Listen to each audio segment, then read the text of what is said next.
Hello friends, हमने compound interest का part 1 discuss किया हुआ है। एक शॉर्ट मेथड मैंने आपको बता रखा है कि कंपाउंड इंटरेस्ट को बिना फॉर्मूले के कैसे हम कैलकुलेट कर सकते हैं।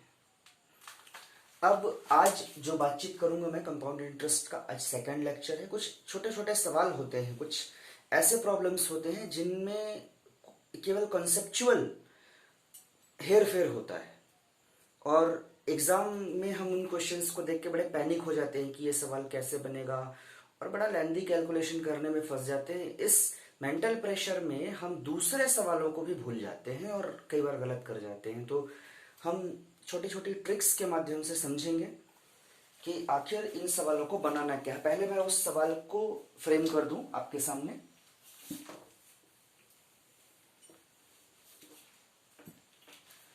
सवाल कुछ इस तरीके का है, मैं पूरा क्वेश्चन ना लिखकर उसे सिंबॉलिक लिखता हूं। कि मान लीजिए सवाल कुछ इस तरीके का है कि अगर कोई धन 3 साल में अपने आप का 2 गुना हो जाए तो वो कितने समय में अपने आप का 64 गुना हो जाएगा। तो कहता है कि if a certain some of amount becomes double of itself in 3 years, and how much time it will become 64 times of itself। तो सरकार, ऐसे सवालों के लिए हमारे पास अच्छा आपको क्या रखा है, मैं उसे लिख देता हूं कि कोई प्रिंसिपल अमाउंट है, मान लीजिए P। मुझे यही कैलकुलेट करना है। अब ये सवाल आपसे कह रखा है कि ये अमाउंट 3 सालों में 2 गुना हो जाता है। मैं इसे इस तरीके से लिख देता हूं कि भाई 3 years में इट विल बिकम 2 times।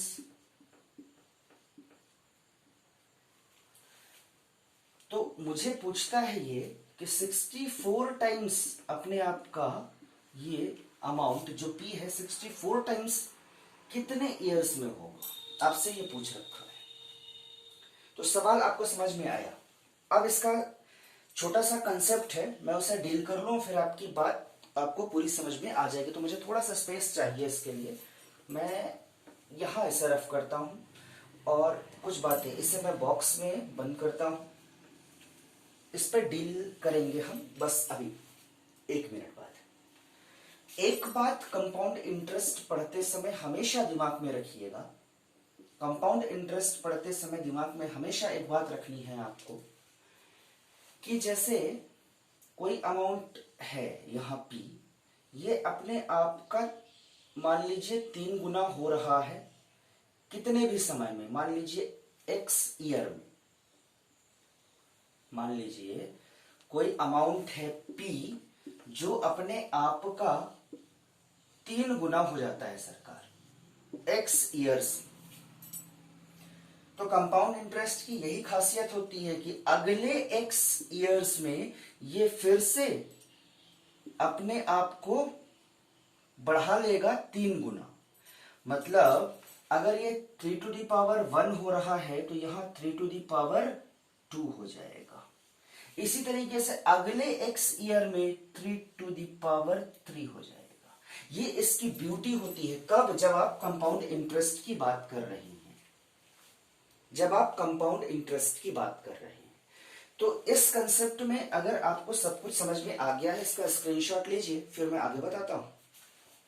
बेहतर।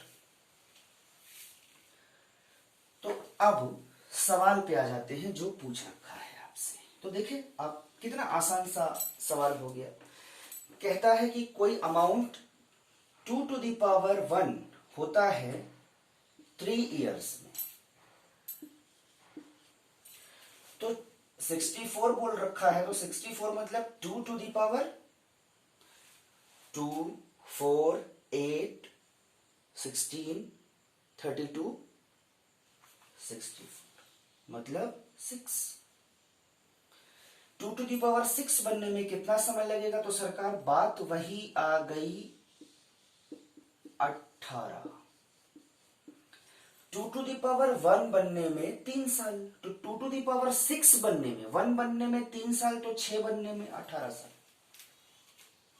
आंसर है सरकार, ये आंसर है। अगर आप कंसेप्ट समझ चुके हैं तो यहां कुछ भी रखा नहीं है फिर इसमें।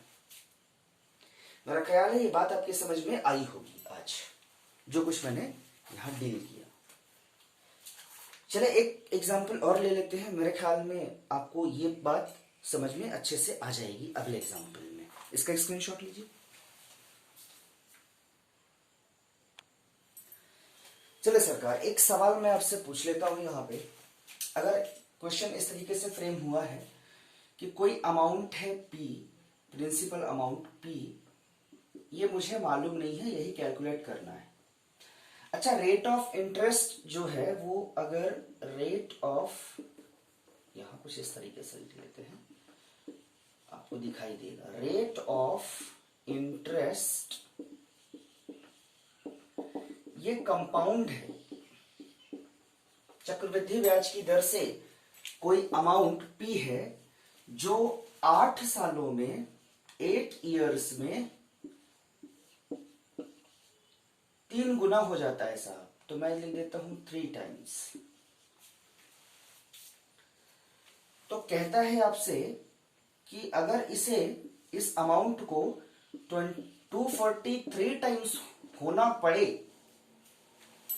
तो फिर कितना समय लगेगा इसके लिए। अब सरकार, अगर ऐसी बातचीत आपको सवाल में दे रखी है कि 8 साल में कोई सर्टेन अमाउंट कंपाउंड इंटरेस्ट की रेट से 3 गुना हो जाती है, 3 टाइम्स हो जाती है, तो 243 टाइम्स होने में कितना समय लगेगा। कंसेप्ट अभी थोड़ी देर पहले हमने डील किया, चलिए उसे देख लेते हैं फिर से। कोई अमाउंट P है, वो 8 इयर्स में 3 टाइम्स हो गई, मतलब 3 टू द पावर 1। तो अगले साल सरकार इसी अमाउंट का, अगले 8 साल में इसी अमाउंट का 3 गुना फिर से हो जाएगी ये। इसका मतलब अगले साल ये 9 हो जानी है, 9 गुना मतलब 3 टू द पावर 2। अगले साल यही अमाउंट, मतलब अगले 8 साल में यही अमाउंट 3 टू द पावर 3 हो जाना है। ये सरकार अगले 8 साल में फिर 3 टू द पावर 4 हो जाना है। ये बात तो आपको समझ में आ रही होगी कि जितने गुने वो, मतलब पर्टिकुलर जो ड्यूरेशन है टाइम का, कोई अमाउंट जितना गुना हुई उतने ड्यूरेशन में, अगले उतने ही अगले ड्यूरेशन में उतना ही बढ़ेगा, उतना गुना बढ़ेगा, उतने टाइम्स बढ़ेगा। 8 साल में अगर 3 गुना हुआ तो 16 साल में आप देखो ना 9 गुना हो गया। अगर 24 साल में बोले 8 8 8, 24 साल में 27 गुना हो गया। फिर अगले देखेंगे तो 81 टाइम्स हो गया, 81 गुना। तो सरकार इस तरीके से ये बातचीत तो बिल्कुल क्लियर है। तो एक बात समझ लो, मुझे बता दो कि सरकार 243 को मैं लिख सकता हूं क्या, 3 टू द पावर 5। अगर मैं ये लिख सकता हूं तो फिर मेरा सॉल्यूशन तो हो गया, सॉल्यूशन तो बन गया सरकार। कैसे बन गया, कहता है, यहां से शुरू कर रहा हूं मैं, कि 3 टू द पावर 1 कितने इयर्स में, 8 इयर्स में सरकार। तो 3 टू द पावर 5 मैं लिख सकता हूं 5 इंटू 8 इन 40 इयर्स में, तो 43 टाइम्स हो जाएगा ये अमाउंट। कभी कभी ये प्रिंसिपल अमाउंट निकालने को देगा तो उसके लिए डेटा यहां मिसिंग है, और भी डेटा यहां चाहिए, तो ये आपसे नहीं पूछेगा। अगर सिर्फ इतना दिया है कि 8 साल में 3 गुना हो गया तो कितने सालों में 243 टाइम्स हो जाएगा, ये तो सवाल यहीं पे खत्म हो जाता है इसका। तो मेरा ख्याल है अब आपको ये चीज, बहुत छोटा सा कंसेप्ट था, समझ में आ गया होगा। एक आखिरी सवाल लेते हैं और इस कंसेप्ट को यहां वाइंड अप करते हैं। चलिए सरकार, एक आखिरी सवाल के साथ इस कंसेप्ट को हम खत्म करते हैं। यहां पे कंपाउंड इंटरेस्ट पे 1 या 2 वीडियोस में और बनाऊंगा, उसके बाद आप एग्जाम में कॉन्फिडेंट होकर जाइएगा, कहीं से कोई सवाल भी आए कंपाउंड इंटरेस्ट, सिंपल इंटरेस्ट का, वो छूटेगा नहीं। तो आज की इस दूसरी वीडियो को इस सवाल के साथ खत्म करेंगे। ध्यान से देखें, सपोज आपसे कहता है कोई अमाउंट है, वो कोई अमाउंट है P, प्रिंसिपल अमाउंट कोई है P। कहता है कि अगर 3 इयर्स में ये अपने आप का 5 गुना हो जाता है, 5 टाइम्स। तो सरकार 125 टाइम्स होने में इसे कितना समय लगेगा? सवाल आपके समझ में आ गया होगा। तो अब तक तो बात पूरी क्लियर है, तो यहीं से आंसर मिल जाना चाहिए वैसे, पर मैं बता देता हूं कैसे। 5 to the power 1 बनने में 3 इयर्स। तो सरकार 125 को तो मैं लिख सकता हूं ना 5 to the power 3। तो 5 to the power 3 बनने में इसे समय लगना है 3 into 3, so 9 years. 5 to the power 3, ये 3 मैंने पहले लिखा, और तो इस तरीके से आंसर जो आया 9, मतलब 9 इयर्स में ये 125 हो जाएगा, 125 टाइम्स हो जाएगा। अच्छा, इस सवाल को थोड़ा कंसेप्ट से अगर मैं देखूं तो मैं कह रहा था कि सरकार अगर अमाउंट है P, मुझे नहीं मालूम अमाउंट कितना है, तो P ले लिया। ये 3 इयर्स में 5 टाइम्स हो जाता है, तो इतने ही अगले ड्यूरेशन में, मतलब 3 इयर्स में ही ये 5 to the power 2 हो जाएगा। अपने आप का उतना ही गुना बढ़ता है, जैसे 5 हो गया है 5 गुना, तो अब ये 5 to the power 2 टाइम्स बढ़ जाएगा। अगले में फिर 3 इयर्स में ये वापस 5 to the power 3 टाइम्स बढ़ जाएगा। तो या ऐसे देख लो या ऐसे देख लो, सवाल तो वहीं पे आना है सरकार, है ना। 3 साल में 5 गुना बढ़ा भाई, 3 3 6, 2 3 साल है, तो 6 साल में ये हो गया 25 टाइम्स।